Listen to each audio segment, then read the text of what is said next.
एक बार की बात है, एक लड़का था। उसका नाम सबल था, जो नगर में रहता था। वह अपने जीवन से बहुत निराश था। उसकी निराशा का कारण यह था कि वह अब तक अपने जीवन में कुछ नहीं कर पाया था। उसके माता पिता उसे रोज ताने मारते थे कि तुम्हारे सभी मित्र कुछ न कुछ कर रहे हैं, लेकिन तुम हो कि अभी तक घर पर ही बैठे हो। दोस्तों के बीच भी अक्सर उसका मजाक उड़ाया जाता था। वो कहीं जाता तो लोग उससे पूछते कि तुम क्या कर रहे हो। उसे बताने में भी शर्म आती थी कि वह कुछ नहीं करता था। धीरे धीरे उसने रिश्तेदारों से मिलना जुलना कम कर दिया और लोगों से मिलना भी बंद कर दिया। वो ज़्यादातर समय घर पर ही रहता। वह अकेला रोता और भगवान को कोसता और अपनी किस्मत को दोष देता। अब उसे अपना जीवन बोझ लगने लगा था। कभी कभी वो सोचता कि कब वो कुछ करने के योग्य बनेगा, और फिर वो सोचता कि जिंदा रहने से अच्छा मर जाना है। एक दिन वो अपने नगर की एक गली से गुजर रहा था। तभी उसने देखा कि एक उपदेशक दुख और परेशानियों पर उपदेश दे रहा है। वो भी उसी भीड़ में सबसे पीछे बैठ गया और गुरु के प्रवचन सुनने लगा। उपदेशक कह रहा था कि दुख एक शिक्षक की तरह है, जो हमें जीवन की सच्चाई दिखाता है और हमें जीने का सही तरीका सिखाता है। आप चाहे तो जिंदगी जीना भी सीख सकते हैं। गुरु जी उपदेश दे रहे थे कि तुम चाहो तो कुछ भी हासिल कर सकते हो, और अगर चाहो तो एक कोने में बैठकर रो सकते हो। इन सभी बातों को सबल ध्यान से सुन रहा था, लेकिन उपदेशक की यह बातें उसे पसंद नहीं आई। उसने खड़े होकर कहा कि कुछ भी सीखने से दुख दूर नहीं होता, इसमें केवल दर्द होता है। दुख का पीड़ा अनंत है। ऐसा लगता है कि इसके बाद कुछ होने वाला नहीं है, इससे कुछ भी फर्क नहीं पड़ता है। इसके सामने तो मौत भी छोटी लगती है। उपदेशक ने कहा, फिर तुम्हारा दुख क्या है? सबल ने उसके सामने अपनी सारी व्यथा सुनाई और पूछा, मेरे दुख का कोई उपाय है आपके पास? गुरु मुस्कुराए और बोले, तुम उस दिन मेरे पास आना जब आपके जीवन में वास्तविक दर्द हो। मैं आपकी समस्या का समाधान अवश्य करूंगा। यह कहकर गुरु वहां से चले गए। सबल ने सोचा, कहीं मेरा दुख नकली तो नहीं है? क्या मैं जिस दर्द से गुजर रहा हूँ वो नकली है? मेरा दुख कोई नहीं समझ सकता। जब माँ बाप नहीं समझते तो गुरु क्या समझेंगे? अपने दुखों से व्यथित होकर सबल ने एक फैसला लिया कि अब वो कुछ करेगा। सबल ने एक छोटा व्यवसाय शुरू किया, पर उसे सफलता नहीं मिल रही थी। लेकिन उसके घर वाले पूछते कि क्या वो कुछ कोशिश कर रहा है। वो अपने व्यवसाय में लगा रहा और धीरे धीरे उसे सफलता मिलने लगी। फिर उसने गति पकड़ी और केवल 3 साल के अंदर ही वो एक बड़ा बिजनेसमैन बन गया। अब सबल के आसपास ऐसे कई लोग थे जो उसकी परवाह करते थे, जो उससे प्यार करते थे। अब उसके परिवार के सदस्य भी उसकी तारीफ करते नहीं थकते थे। दिन ब दिन उसके मित्रों की संख्या बढ़ती जा रही थी। अब वो अपनी ज़िंदगी से बहुत खुश था। उसके दोस्तों ने उसे सलाह दी कि अब जब आप एक बड़ा बिजनेसमैन बनकर बहुत खुश हैं, तो सोचिए आपको कितनी खुशी होगी अगर आप इस शहर और इस राज्य के सबसे बड़े बिजनेसमैन बन जाते हैं। तो कितने लोग आपसे जुड़ना चाहेंगे, आपकी कितनी बड़ी ख्याति होगी, और स्वयं राजा भी आपसे दोस्ती करना चाहेंगे और ज़रूरत पड़ने पर भी आपसे पैसे उधार लेंगे। दोस्तों की ये बात सबल के मन में घर कर गई। अब वो और पैसे कमाने की कोशिश करने लगा, लेकिन उसे यह सब बहुत ही जल्दी चाहिए था। वो समय बर्बाद नहीं करना चाहता था। उसका अधिकांश समय इन चीज़ों को प्राप्त करने में लगने लगा, इसलिए वह ऐसा काम करने लगा जो सही नहीं था। उसने बड़ा उधार लेना शुरू कर दिया अपने दोस्तों से। पैसों की मात्रा और अधिक मुनाफा कमाने के लालच में वो अपने माल में मिलावट करने लगा। उसने अन्य व्यापारी के खिलाफ भी साजिश रची और उन्हें डराया धमकाया। जैसा उसके दोस्त कहते थे वैसा ही करता था। वो इन तरीकों से ज़्यादा पैसा कमा रहा था, पर अब उसके जीवन में पहले जैसा चैन न था। उसके मन की शांति गायब हो गई थी और वो रात को सो नहीं पाता था। वो हंगामे में रहता था। वो सब कुछ पाकर भी उसे किसी चीज़ में सुख नहीं मिल रहा था। एक दिन सबल अपनी गाड़ी में जा रहा था, तभी रास्ते में उसे उपदेशक का आश्रम दिखाई दिया। वो रुका और गुरु के पास जाकर बोला, संत, आपने मुझे मेरे पास आने के लिए कहा था जब मेरे जीवन में सच्चा दुख आता है। अब मैं बहुत दुखी हूँ। मेरी नींद हराम हो गई है। मुझे कहीं भी शांति नहीं मिल रही है। इस प्रकार सबल ने अपनी सारी समस्याएं गुरु को बता दी। गुरु ने कहा, जब तुम पहली बार मुझसे मिलने आए थे तभी तुम किसी दुख में थे, अपने उस दर्द से क्या सीखा?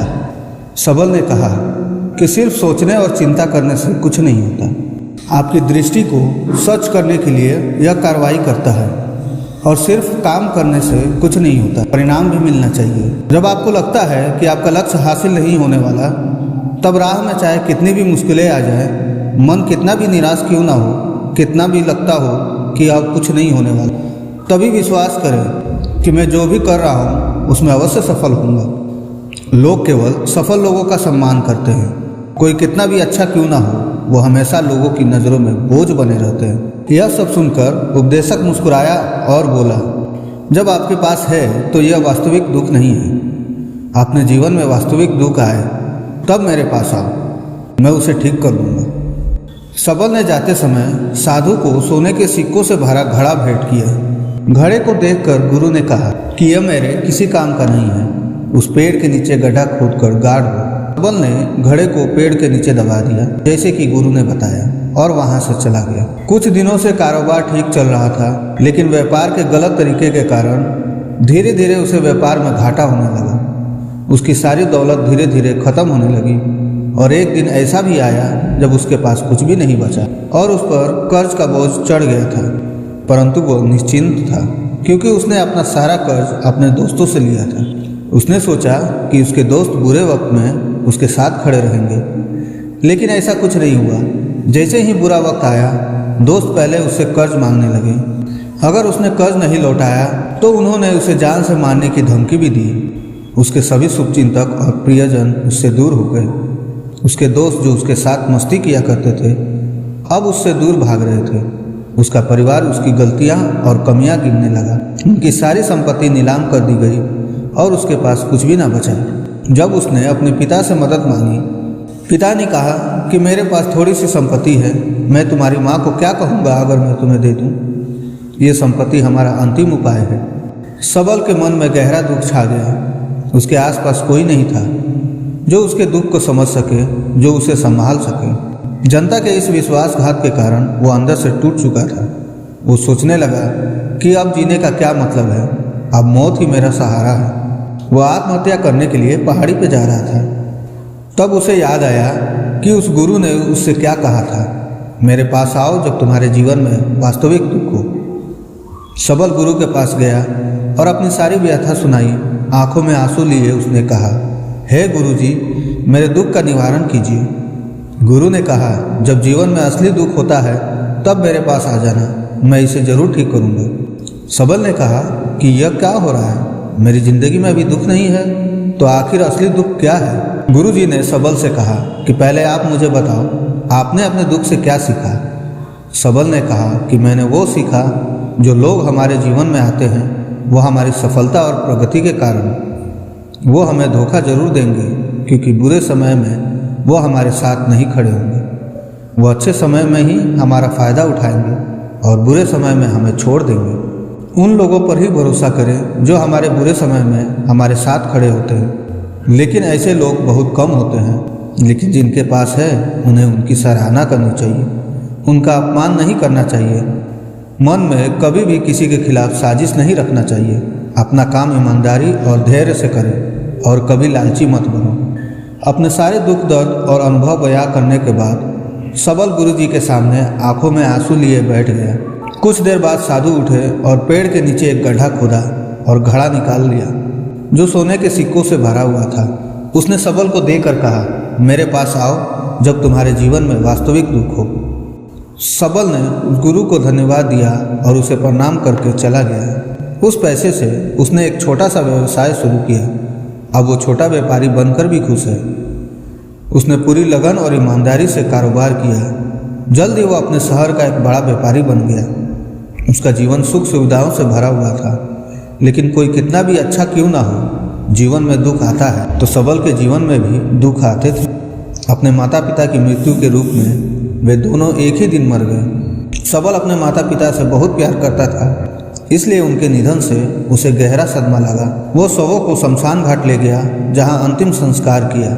वहां उसने अपने माता पिता का शव जलता हुआ देखा तो उसका मन बेचैन हो उठा। उसके मन में कई सवाल उठने लगे। वो घर वापस आ गया। उसने अपने माता पिता के घर और संपत्ति को देखा, जिसके लिए उनके पिता हमेशा लड़ते रहे, आज जो छूटा पड़ा है। जिन्होंने इसकी देखभाल की, इसके लिए लड़ने वाले इस दुनिया से चले गए। उसके पिता ने जो कुछ कमाया वो सब यहीं रह गया। एक दिन पहले तक उसके पिता मारपीट करते थे किसी के साथ उसकी संपत्ति के लिए। आज वो खुद इस दुनिया से चले गए। उसका मन ऐसे अनेक विचारों के बवंडर में था। वो अंदर से अकेला और डरा हुआ महसूस कर रहा था। वो खाली महसूस कर रहा था। उसे लगा कि कुछ तो है जो वो समझ नहीं पा रहा है। इसलिए वो गुरु के पास गया। उसे देखकर गुरुजी ने कहा, क्या जीवन में कोई दुख है? सबल ने कहा, वैसे तो जीवन में कोई दुख नहीं है, सब कुछ अच्छा चल रहा है, लेकिन आज मेरे माता पिता का देहांत हो गया है। मैं इस घटना से बेहद दुखी और परेशान हूँ। गुरुजी ने कहा, इसमें दुखी होने की क्या बात है? एक दिन सबके अपनों को मरना है। कोई ना कभी जिया है और ना कभी रहेगा। एक दिन तुझे भी मरना है। शायद तुम कल ही मर जाओगे या आप आज भी मर सकते हो। सबल ने कहा, क्या कह रहे हैं गुरुजी? मैं भी मर जाऊंगा, लेकिन मैं अभी जवान हूँ। गुरु ने कहा कि सब जी रहे हैं इस भ्रम में कि मृत्यु केवल दूसरों को आती है, बड़ों के पास ही आती है, लेकिन जवान और बूढ़े मर जाते हैं, बच्चे मर जाते हैं। मौत का उम्र से कोई लेना देना नहीं है, ये सभी को प्रभावित करता है। गुरुजी की ये बातें सबल के मन में घर कर गई और वो चुपचाप चला गया। लेकिन उसका मन अभी भी बेचैन था। वो खाली महसूस कर रहा था। वो सारा दिन अपने बारे में ही सोचता रहा कि वह कौन है, वो इस दुनिया में क्यों आया है, क्या जीवन का लक्ष्य केवल चीज़ों को खाना और मरना है? ऐसे कई सवाल उसके दिमाग में लगातार उठ रहे थे, लेकिन उसे अपने किसी भी सवाल का जवाब नहीं मिल रहा था और उसका दुख दिन ब दिन बढ़ता ही जा रहा था। इसलिए कुछ दिन बाद वो फिर से गुरुजी के पास पहुंचा और बोला, हे स्वामी, मैं बहुत दुखी हूँ, क्योंकि मैं यह नहीं जान पा रहा हूँ कि मैं कौन हूँ और मैं इस दुनिया में क्यों आया। यह सुनकर गुरुजी मुस्कुराए और बोले, आज आपके जीवन में पहली बार सच्चा दुख उत्पन्न हो गया है। यह वास्तविक में दुख कहलाने लायक है।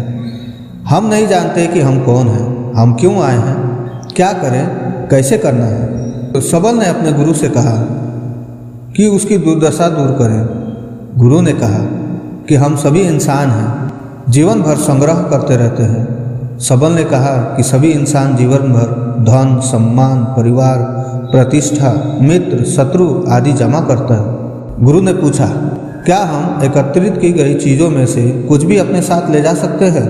सबल ने कहा, कोई भी इंसान अपने साथ कुछ भी नहीं ले जा सकता, वो सिर्फ अकेला ही जाता है। मेरे माता पिता भी अपने साथ कुछ भी नहीं लेकर गए। सब कुछ, धन, संपत्ति, वैभव, सब कुछ यहाँ पर छोड़ कर गए। गुरुजी ने कहा, अब मेरी बात ध्यान से सुनो। इस संसार में हमें जो संग्रह करना चाहिए वो हम नहीं करते। चीज़ें हमारे सामने होती हैं, लेकिन हम उन्हें देखने की कोशिश नहीं करते। हमें इस दुनिया में जो कुछ भी इकट्ठा करना है वो हम खुद हैं। हमें खुद को जुटाना होगा ताकि हम जब मरें तो हम एकजुट हो सके और खुद को पहचानने में सक्षम हो सके।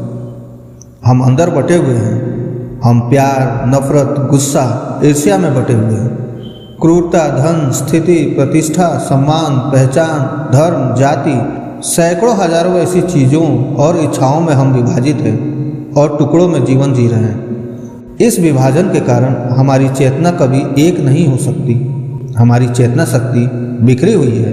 इसलिए हमारे पास इतना समय नहीं है, इतनी ऊर्जा नहीं है कि हम मुड़ सकते हैं और अपने भीतर देख सकते हैं। वास्तव में धन, सम्मान और सुविधाओं का अभाव, लोग इसे दुख समझते हैं और जीवन भर के लिए जो दुख कहकर रोते रहते हैं और समाधान खोजने का प्रयास करते रहते हैं, उन्हें अपना समाधान कभी नहीं मिलेगा।